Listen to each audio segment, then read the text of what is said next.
माझ्या आज्या पंजोबापासून चालत आलेला धंदा दह्या दुधाचा।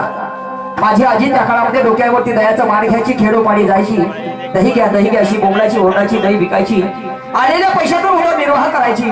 परंतु तो काळ तसा होता बंधूंनो, सत्यवादी काळ होता, इमानदारीचा काळ होता। म्हणतात लघवीच्या 3 थेंबाला पावर होतं। लघवीची टिकली का लावली तर काही भूतकेत माणसाला झोपत नव्हतं, पण नाही। पण आता काळात लई बदल झालेला आहे। लोक चंद्रावर गेले, विज्ञानाने लई प्रगती केली, परंतु माणसं सुद्धा तेवढेच नीतिभ्रष्ट झाले। बाप सख्या पोरीला ओळखू शकत नाही, बहीण भावाला ओळखू शकत नाही, चुलता पुतणीला ओळखू शकत नाही, आणि साधू साधू राहिले नाही। भगवे वस्त्र घालणारे साधू साधू झालेले आहेत। तुम्हाला मालूम आहे, रामराम झाला तर नारायण साई, आणि नारायण साई झाला तर आसाराम बापू। येथून सुरुवात आहे, समजलं की नाही? आसाराम झाला तर रामराम, रामराम नाही तर त्याच्या पाठीमागे नारायण साई।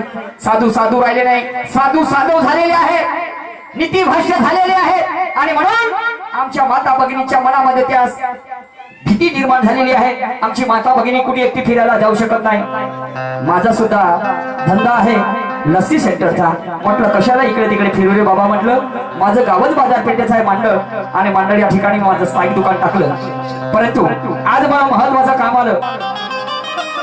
माझे मित्र असतात देवी बडोशाजवळ, बडोशाला सन्माननीय वहाने साहेब आणि डोंगरे साहेब, आणि त्यांचा मला फोन आला, म्हणे निशांतजी म्हणे तुम्हाला एक काम करावं लागते म्हणे। म्हटलं कोणतं जी?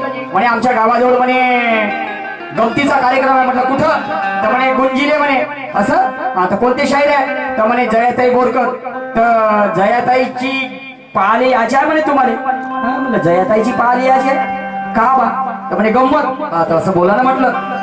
तर म्हटलं ठीक आहे, ते माझे खूप मित्र आहेत आणि जवळचे आहेत, त्यांनी कोरोनाच्या काळामध्ये मला भरपूर आर्थिक मदत केली। मी त्यांच्या विनंतीला जर मान दिला नाही तर त्यांच्या मनामध्ये माझ्याविषयी नाराजी निर्माण होईल, आणि म्हणून त्यांना होकार दिलाकडे जाणं महत्वाचं आहे। आज धंद्याचा दिवस, बाजाराचा दिवस, काळ महागाईचा। तिकडे जर गेलो, दुकान जर बंद राहील तर काय खाऊन 2 मुलं पाठीशी आहेत, कोणी नाही कोणाचं, शेवटी जाणं एकल्याचं। आणि म्हणून पत्नीला म्हणतो की आजच्या दिवस दुकान सांभाळ। पत्नीबद्दल सांगायला गेलो बांधवांनो, क्षुल्लकच्या कारणावरून माझ्या पत्नीबरोबर 2 गोष्टी झाल्या।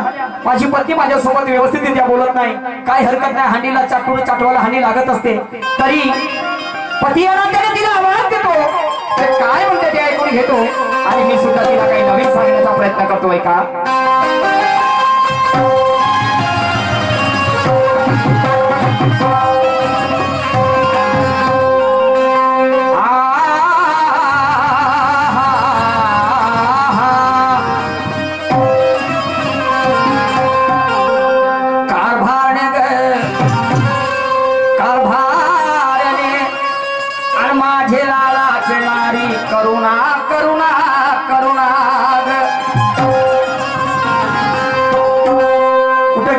इतक्या जोरात आवाज दिला, बोलायला खाली नाही, अजून परतकायचा राग शांत झाला नाही। अरे अरे परमेश्वरा, सुरुवात जशी आहे तर शेवट कसं होईल रे बाबा? नाही होऊ शकते शेजारी कडे वगैरे बसली असेल, ते लाल लुगडं घालून आहे त्या बाईच्या घरी वगैरे बसली असेल, नाही तर त्या शांताबाईच्या घरी बसली असेल, नाही तर घराच्या पाठीमागे काही कामधंदे करत असेल, भांडे घासत असेल, कपडे धुत असेल, अनेक बायांच्या गतीला अनेक प्रकारचे काम असतात। तरी पुन्हा म्हणून कदाचित आवाज गेला नसेल, पुन्हा एकदा आवाज देतो आहे, जरा लक्ष देऊ नका।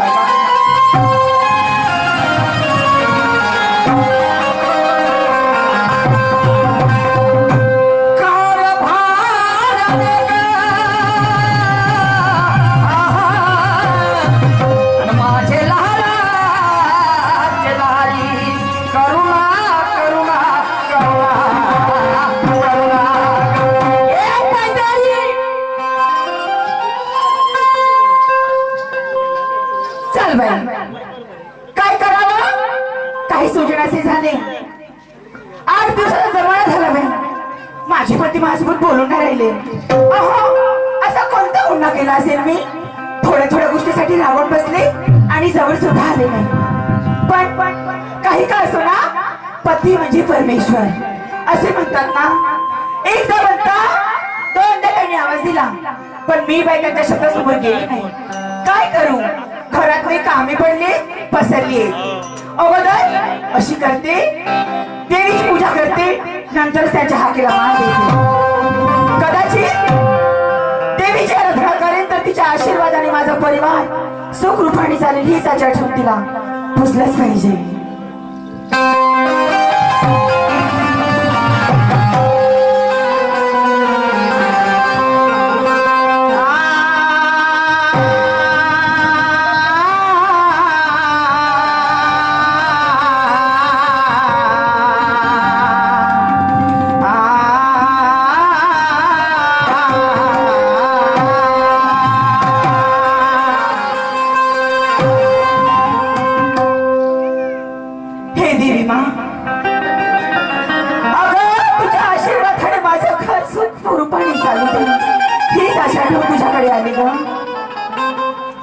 नऊवारी साडी नेसून बायची लुगाडी, अहो नऊवारी साडी नेसून बायची लुगाडी, त्या माहुर गळाला रे नौका खेळते फुगाडी, माहुर गळाला रे नौका खेळते फुगाडी.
कोणत्या शब्दामध्ये तुला अभिवादन करू रे, माझ्याकडे शब्दच उरले नाही.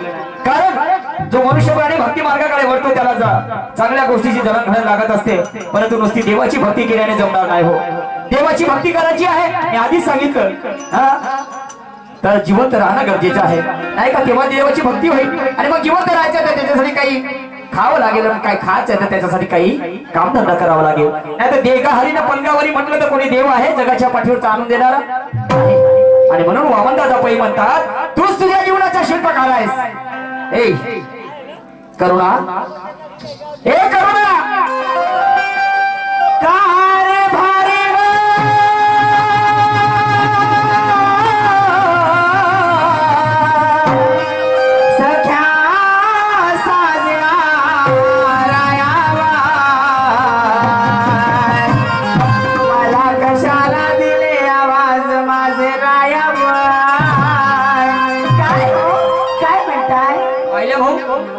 बाई मध्ये एवढी ताकद आहे, माणूस किती जरी रागात राहिला का नाही, अहो इसका साऊंड बढ़ाओ मेरे माइक का इधर वाले. बायामध्ये एवढी ताकद आहे, माणूस किती रागामध्ये जरी असला आणि बाईनं का मनावर ठाणलं काही आल्या थंड पाळायच्या, नुसतं तिनं प्रेमानं जरी आवाज दिला, काय म्हणताव रायाव नाताव, हे बैठाडे काय हो, हे चिकनवणं चोपडवणं बंद कर. मग काय करू? हे गालाले पावडर, ओटाले लाली आणि हे चौरंग मटाट्या. पागल झाले का? हे आताच्या आता लुगडं सोड. पागल झाले का? पागल झालो. हे लुगडं सोडू आणि या गावामध्ये काय भोंगडी फिरवत बैताडे? तुले काय भोंगडी नाही फिरवत? माय गोष्ट पहिले ऐकून घे. काय म्हणता? नवीन लुगडं सोड आणि खोटीला लटकवलं नाही का माझा जीन्स पॅन्ट आहे ना, जीन्स पॅन्ट, जीन्स पॅन्ट तो बघा चैनीच्या मा यावयात सोबत का? तुला मालूम आहे माया गावामध्ये त्या भगवान टेलरची बायको आता जीन्स पॅन्ट घालते. ते मला नका सांगू. मग तुला घालतीस तर का होते? मी नाही घालत. परिवर्तन हा जगाचा नियम आहे. शी मला नाही आवडत. तर ते नाही आवडत तर जीन्स पॅन्ट आवडत ना, तो झगा हवा आली का ते करायचं बाप्पा नाही चांगलं. नाही आणि तो लहंगा काय चाललंय का तो गाऊन गाऊन गाऊन एवढा काळ झाला किती घेऊन देणार लेहंगा लेहंगा करून राहिला तुला काहीच नाही घेऊन देणार. काय घेऊन दिलं का पण ते तुमच्या घरात मागच्या वर्षी भाऊ मागच्या वर्षी दिवाळीला नाही का हिने 3 साड्या घेऊन दिले 2 गाऊन घेऊन दिल्या पण हिची बहीण आली 4-8 दिवसानं आणि त्या माय बहीण मग त्या बजाज गोडीनं 2 गाऊन हिची घेऊन पण आली. माझ्या बहिणीचं नाव नका घेऊ हो.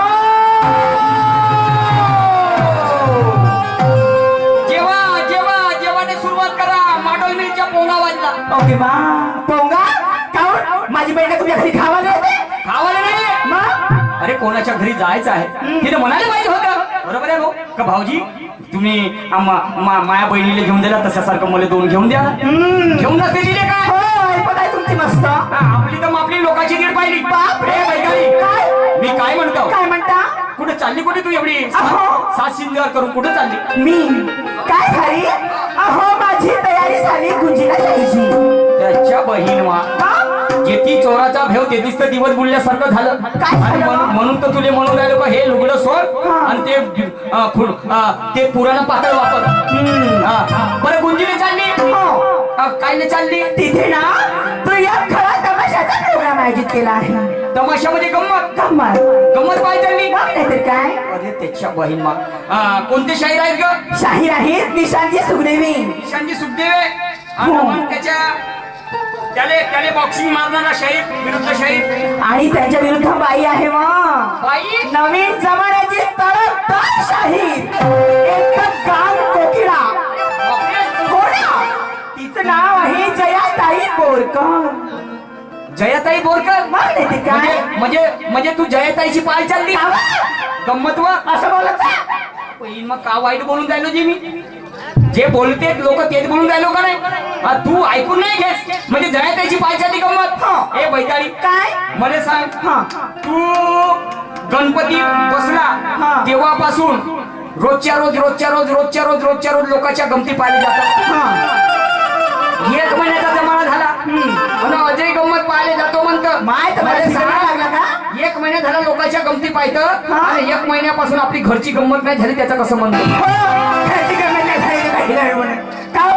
सकाळ दुपार संध्याकाळ 3 टाइम गमतीची आठवण येते. कायची गमती बाबा आठवण येते म्हणजे काय भारी आपल्या घरची गंमत दिवस रात्रीची कायची दिवस रात्रीची आहे गाव कोणाला चुट्या बनवतो तू म्हणे मी चुट्या नाही मला बनवत. सांगाजी भाऊ हे घरी नाही 1 महिना झाला हे घरी नाही तर घरची गंमत होईल का जी तर घरी नाही का उठून बोलायची ए बैताडी गमती पाहिली जातेस ना अजय जातो म्हणते हेच घरी नाही तर घरची गंमत होईल का मा घर आहे भाऊ या घरासारखं मातीचं किती कौल आहे मा घरात गवत आहे 2-4 कोंबडी आहेत दिवाळीचा दिवस त्या घराने नाही सणा सारवण त्या बैमा उंदरानं नाही का जागोजागीची या बैमा त्या घुसीनं नाही का भोक पाडून ठेवले मग भोक म्हणता चांगले बोला ना ए शुद्ध शब्द आहे बैताडी अरे करके कबीर महाराज कहते शब्द संभल कर बोली शब्द को हाथ ना पाओ और एक शब्द करे घाव तो दूसरा मरहम लगाओ. भोग हा शब्द शुद्ध शब्द आहे. समजलं किती शिकली मी शिकली आहे 5वी. त्याच्या बैच्या बुडामध्येच तर किडी आहे तर तुला का समजणार हे बैदारी काय मी काय म्हणतो काय हो भाऊ आमच्या घरी त्या घुसीने जागोजागीच्या उकीर काढून ठेवलं कोंबड्यानं जागोजागी पिरीक हागून ठेवलं ते भांडे जशान तसे पडून आहे घराले सळा नाही सारवण नाही आपली घरची गंमत रोजची जाय म्हणतात. या घरच्या कामात रोजच बंदी बाई मी एकटी करते. एखादी जरी दिवस या घरच्या कामात तुमच्या माणसा जातीने केला तर तुमच्या बहिमा म्हणलं टाकते म्हणलं बोट कोटी नाका नाही व नाही टाकत मला टाकायची सवय नाही बोट चांगलं आहे पाहिजे भाऊ एखादी दिवस माणसाच्या जातीने कामं केल्या तर का होते हे 1 दिवस नाही पाहिजे वर्षाला 365 दिवस असतात ग 365 दिवस जरी मनुष्यानं कामं केले स्वतःचे तरी माणूस काही मरत नाही मरते का पण तुझं ना मिलन कशासाठी झालाय कशासाठी तुझं ना माझं मिलन कशासाठी झालाय या जगातील प्रत्येक मनुष्य हा एकामेकावर अवलंबून आहे. समजलं की नाही मला सांगा आई तुम्ही सांगा जी इथं सगळे मातापती मराठी समजतील तुम्हाला होई नाही मला त्याच्या बसली अशा नाही समजत असेल तर हिंदी मध्ये बोला. सांगा ना जी आई, हिंदी में बात करो ना. मला सांगा या भारतामध्ये जर भारताच्या पाठीवर आणि भारतामध्ये बाया जर राहिल्या नाही, आम्ही माणसंच राहिलो, हा तर मग आम्ही आपले कामं नाही करू का? आम्ही भांडे नाही घासून, कपडे नाही धुवून, स्वयंपाक नाही बनवून का? बरोबर नाही का? हा एक काम कर, कोणता? तू ये आजपासून पूर्ण कामं मी करतो ओके मा. आणि माझे कामं तू कर उद्यापासून. मा कोणता काम बा? हा माया काम तू हे काम करत जाईन मी. हा. सकाळी उठीन, हा. तुला पाणी गरम करून देईन, हा. चाय बनवून देईन, चाय बनवून दे. तुला जेवण देईन, हा. आणि मग तुझ्यासाठी बाज हातरून देईन. बर. मग तुला तिथे आराम करायला लावीन, बर. आणि मग ते हात पाय दुखले हा. तर मग झेंडू बामनं मस्त जिरवून देईन. अय्या, खरंच? किती हा किती चांगले आवा. हो ना. आणि माया काम कोणता? मिला हास्यात मिला. नाही मला जमत नाही. हा किती दिवस झाले? मा बरोबर आहे. मी म्हणलं च्या बाई जमत नाही तर म्हणलं किती दिवस झाले? इकडून नाही बोलला तर साला इकडे समोर गेलो तर वीर आहे ना, मागं गेला त्याच्या बहिमा कामध्ये तलाव आहे. का करावं काय समजत नाही. ए वैताडी, काय? मी उद्या तुझ्या कामाचा ठेका मी घेतला, बरोबर? बरं. आता माया काम उद्या तुला सांगू. बरं सांगा बरं. उद्या आपल्याला वावर पेरायचा आहे. हा तू एक काम कर, बैल खुट्याला बांधले आहेत सकाळी